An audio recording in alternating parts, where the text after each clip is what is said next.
महाराष्ट्र में महायुति को जनता का भरपूर समर्थन मिला है।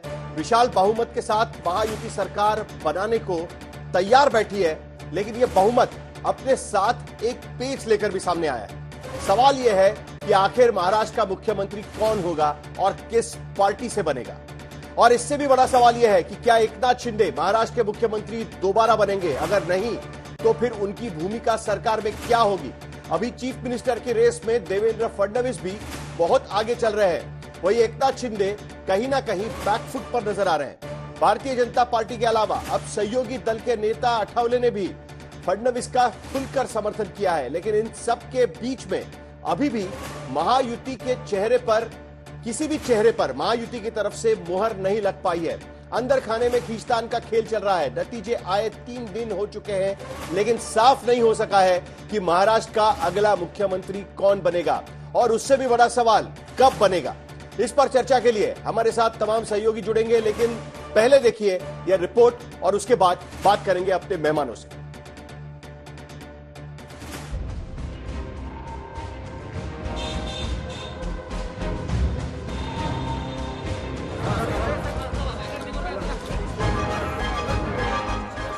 तमाम बयानों और अपने अपने दावों के बीच महाराष्ट्र में नई सरकार के गठन की कवायद तेज हो गई।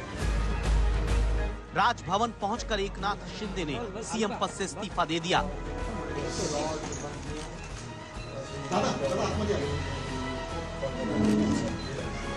लेकिन चुनावी नतीजों के तीसरे दिन भी महाराष्ट्र में मुख्यमंत्री पद पर सस्पेंस खत्म नहीं हुआ।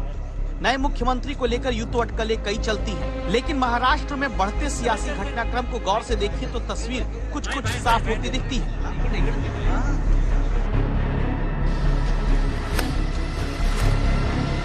एकनाथ शिंदे ने कार्यकर्ताओं से आवाज पर न जुटने की अपील की, तो श्रीकांत शिंदे ने वो ट्वीट भी हटा दिया जिसमें एकनाथ शिंदे को फिर से सीएम बनाने की मांग की गई। इसके बाद एकनाथ शिंदे के साथ राजभवन पहुंचे दीपक केसरकर ने मुख्यमंत्री पद को लेकर बड़ी बात कही। एक मत से सब होगा और एक मत से सरकार चलेगी, किसी को भी कोई भी नाराजगी नहीं रहेगी। जो भी पक्ष सृष्टि निर्णय लेंगे, शिंदे साहब ने क्लियर कट बोला है कि जो भी प्राइम मिनिस्टर साहब, अमित शाह साहब जो भी कहेंगे उनको वो मान्य रहेगा।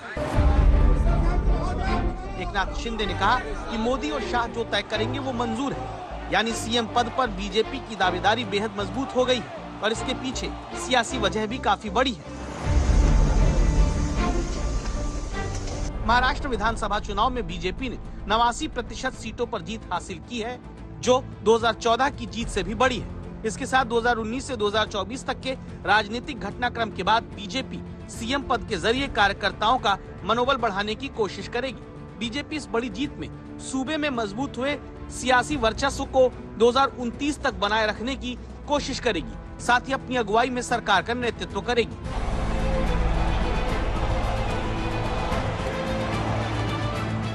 शिंदे गुट की तरफ से दावेदारी के बीच बीजेपी संकेतों में रुख पहले ही साफ कर चुकी है। उसकी सहयोगी पार्टियां भी अब खुलकर देवेंद्र फडणवीस को मुख्यमंत्री बनाने की मांग कर रही हैं। किसको मुख्यमंत्री बनना चाहिए? इसलिए मुझे लगता है कि अभी बीजेपी का हाईकमान ने तो निर्णय लिया है कि देवेंद्र फडणवीस जी ने मुख्यमंत्री बनना चाहिए। ऐसा विषय एकनाथ शिंदे जी को दे दिया है, लेकिन एकनाथ शिंदे जी का कहना है भाई उनको और थोड़ा मौका देना चाहिए। हालांकि शिंदे की पार्टी के नेताओं के रुख को देखते हुए अभी यह राह इतनी सीधी नहीं दिखती, क्योंकि शिंदे को सीएम बनाने की मांग को लेकर बयानबाजी तेज हो गई। आठवले साहब क्या कहते हैं उसके बारे में अभी इतना उनको स्पेस नहीं है। उनको बोलते रहते हैं, लेकिन यहाँ जो डिसीजन लेने वाले लोग हैं वो एकनाथ शिंदे, ये देवेंद्र फडणवीस और राजेश दादा है।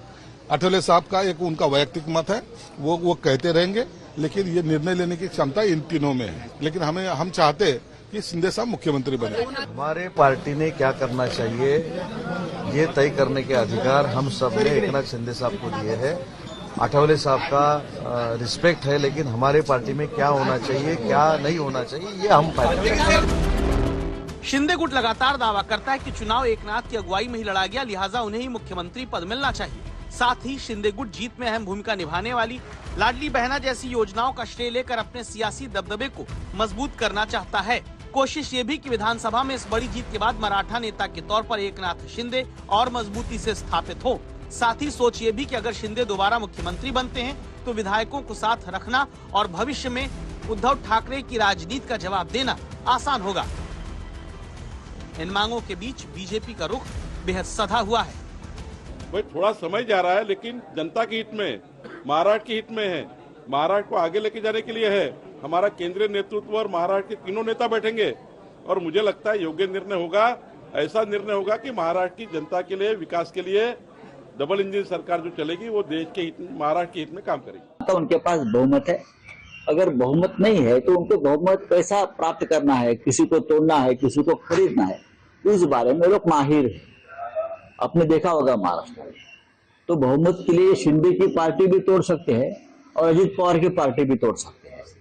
तो मुख्यमंत्री मेरे हिसाब से भारतीय जनता पार्टी का ही बनना चाहिए। महाराष्ट्र को ज्यादा लुटाकर मोदी जी के मित्रों को दे सकता है, ऐसे प्रधानमंत्री, ऐसे मुख्यमंत्री का सिलेक्शन दिल्ली में बैठी हुई बीजेपी की हाईकमांड सोच रही है और इसलिए उनको समय लग रहा है। तो महाराष्ट्र बेचना तो तय है उनके लिए। माना जा रहा है जल्द ही किसी एक चेहरे पर तीनों दलों के बीच बात बनेगी। सवाल है आखिर वो कौन सा चेहरा होगा जिस पर तीनों दलों की रजामंदी होगी। मुंबई से साहिल जोशी के साथ आज तक ब्यूरो।